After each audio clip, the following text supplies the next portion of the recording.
An LRC series circuit has a resistance of 80 ohms, an inductance of 0.6 henries, and a capacitance of 2 × 10⁻⁴ farads. The AC source that's driving the circuit has a voltage amplitude of 80 volts and an angular frequency of 120 radians per second. Okay, so one thing to note is that this is angular frequency, which is omega, which is 2 pi f, which is the normal frequency we think about, which is just hertz or 1/seconds. Okay, so now that we got that, first question is going to be, what is the maximum energy stored in our inductor? Okay, so let's draw a picture. Picture, light green. So I'm going to draw our power source, which is going to be AC. I'll draw it like this. I'll draw a resistor like that. And it doesn't matter the order we do these in. So then I'll do the inductor and then the capacitor. So we'll do the inductor, do some coils, and then a capacitor. And it goes back to the, that's terrible, back to the power source. Oh, there we go, like so. So now it asks, what is the maximum energy in the inductor? So when we think inductor, when we think energy, I think energy, a lot of people write it U, like subscript L. It'll be U, L for potential energy in the inductor, which is the energy due to the magnetic field. But I'm going to write it as E sub P, so, and I'll do another L. So potential energy of the inductor. So then that's going to be 1/2 Li squared. And that's just for an inductor. The energy of an inductor has to do with the magnetic field it generates, which has to do with the current flowing through the coils. So current flowing. And so to find this, we want to find current, right here, current. And so to do that, we're going to use Ohm's law. So I'm going to say Ohm's law is V equals IR. Is that right? That sounds reasonable. Actually, I'm going to say current equals voltage over R. But we're dealing with more than just resistance here, so we need to go a little bit more in depth, and we're going to say voltage over impedance, where impedance is the entire opposition to the flow of current. So resistance is like a resistor that opposes the flow of current. Impedance, represented by Z, is the resistance to flow, including capacitors and inductors. So the way I view this is with a on a complex plane. So just how we add the resistors in series, we just add them together. I'm going to say the total impedance, Z, is the impedance due to the resistor, plus the impedance due to the inductor, plus the impedance due to the capacitor. And where this Z, we're going to basically plug in up there. But you'll see how we do this. So for Z, R, that is just going to be resistance R. For ZL, that is going to be J omega L, where L is inductance, omega is angular frequency, and J is similar to I, the imaginary number. And Z, the impedance due to capacitance, is going to be 1 over J omega C, where C is capacitance. If we take this, we multiply the top and the bottom by 1, or J over J, I over I. Then we get, on the top we have I, or J, imaginary number, times omega, J squared, I squared, imaginary number squared, which is -1, omega C, and this becomes named as negative J over omega C. Okay, so these are our basic equations we're going to use. So now we're going to go back and put some numbers into this. So for this, we're going to, the J is going to stay the same, because it's just a direction on our coordinate system that I drew up here with real and imaginary. Omega is the angular frequency, which is 120 radians per second. So we'll do 120, and then the inductance, or was 0.6. 0.6 henries, 0.6. So we'll do times 0.6, which is, get out my calculator, clear, 120 times 0.6, that gives us a value of 72. 72J, and the units for this is going to be ohms. Some people use different units to imply that it's imaginary ohms. We're just going to leave it at reactive, is a lot of times the term also used. So we're just going to leave it as ohms. The J means that it's reactive. All right, so then I'm going to do ZC. This is going to be negative J over 120, which we already know. Now I need to look up what the capacitance is of our capacitor. 2 times 10 to the negative fourth. So we have 2 times 10 to the negative fourth. So I could probably do some math here. So it's going to be negative J, I'm going to call this 10 to the fourth over 240. Hopefully this will just make it easier for me to put in my calculator. One less mistake to make in life. So it's going to be 10 to the fourth divided by 240, which should give us a reasonable number. Yep, 41.67. Negative 41.67 J, and yep, I'll put a little ohms there. Okay, so now we're going to take this data and go put this on our imaginary axis. I'm going to copy and paste this so that I have it twice. Boom, there we go. So just to get an idea of how to do this, I'm going to draw, blue, worst color. So this will be R, and that is, I should have looked that up. Something simple, like 80.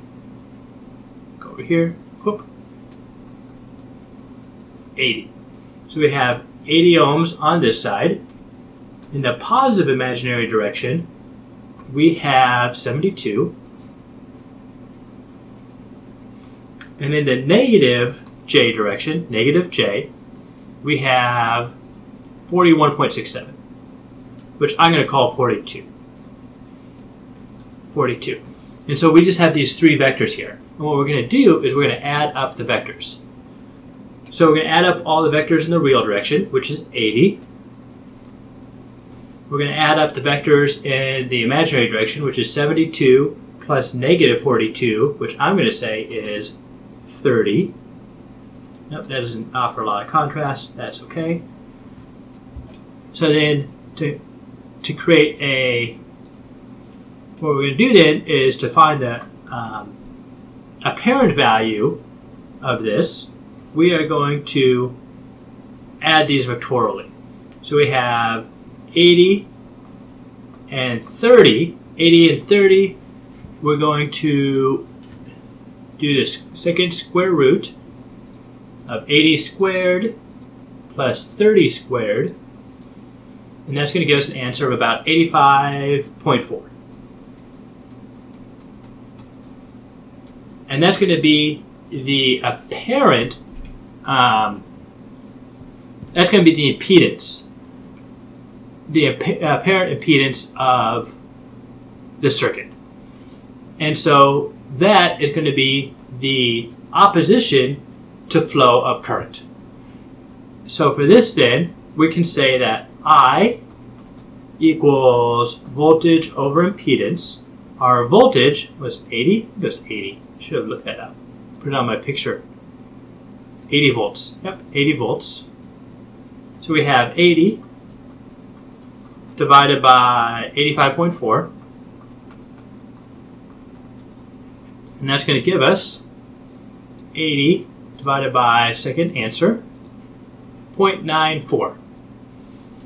0.94 amps. And that's going to be I for current. So now, going back to what we wanted here, we wanted the total stored energy the maximum stored energy, because it's going to be the maximum amps stored in the circuit. So this is going to be energy potential stored in the inductor is 1/2 Li squared, which is going to be 1/2 L, which I already wrote up here, which was 0.6 henries, 0.6 times 0.94 squared. So I can do that as square the previous answer times 0.5 times 0.6, which is going to be 0.3, which gives us a total answer of 0.26. 0.26 joules. So that's how we're going to find the potential energy stored in the inductor, the maximum energy stored in the inductor. All right. Now we want to know what the maximum energy is stored in the capacitor. So for the capacitor, the equation we're going to use, and I'll stay right here, energy potential capacitor. Capacitor is based on the separation of charges, and so there's different ways of writing it. But the one I'm going to use is 1/2 CV squared, where V is voltage. So what we want to do is we want to find the voltage drop across the capacitor. So the easiest way to do that is to look at this in terms of Ohm's law again. So we're going to say V equals, or I'll say V equals IR, which we're going to use V equals IZ. All right, this way. Voltage equals IZ, where Z is the impedance. The key idea here is that this Z is not the Z of the entire circuit. It's not the equivalent impedance. It's going to be just the impedance of our capacitor. So if we look at our diagram again, this is real, this is imaginary, then what we'd just be looking at would be, let's see, come over here, ZC, negative 42. So we want to find the length of this vector right here. It's just straight down, so we don't have to do any vectorial adding Pythagorean theorem. And so the voltage drop, I'll put a little C here so you know this is voltage drop across the capacitor, because that's what we're looking for the energy from. The voltage drop across the capacitor is going to be the maximum current, because it's all in series, so they're all going to have the same current flow through them. And that's 0.94. So we do 0.94, and we're concerned with just the magnitude here, so I'm just going to use 42. And so we're going to have 0.94 times 42, which can be 39.48. I'm going to call it 39.5 volt drop across the capacitor. And that's going to be our maximum voltage drop across the capacitor, because that's our maximum current. We're then going to go back to our equation we have for, let's do red, energy of a capacitor. So energy of a capacitor is going to be 1/2 CV squared. Energy potential equals 1/2, that's a terrible 2, tragic, 1/2 CV squared, which is going to be 1/2, let's see, I think I wrote the capacitance 2 times 10 to the negative 4th, 2 times 10 to the negative 4th, and voltage squared is going to be 39.5. Quantity squared. There we go. Let's go back to our calculator.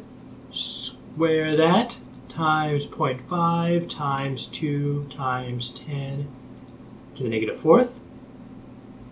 You get an answer of about 0.156. 0.156 joules. Now, one of the thought processes here might be that, wait a sec, why isn't the energy, since the energy is basically going back and forth between the inductor and the capacitor, the solenoid and the capacitor, then why isn't the energy stored the same? Why did we get two different answers here, 0.156 and 0.26? The reason for that is the same amount of energy is stored in the inductor and capacitor only when it's at its harmonic frequency. And so when you have a frequency that's not the harmonic frequency, basically harmonic frequency is found when you set the inductance impedance and the capacitor impedances to cancel each other out, to add up to 0, then you're going to get the same energy stored in one and the other, and this bounces back and forth. That's not the case here. This is not the at the harmonic frequency. There's more energy loss, and which is why you get this 0.156 and 0.26 joules here. It's not, they're not going to be the same. So that's how we do this. When you think of inductors, you think of current. When you think of capacitors, you think of voltage. And when you think of the impedance, which is the opposition to flow of current, you draw them as vectors, real and imaginary. And then to find the total impedance, you find the hypotenuse there, which is when you're adding the two vectors together using triangles. So I hope that helped. See you next time.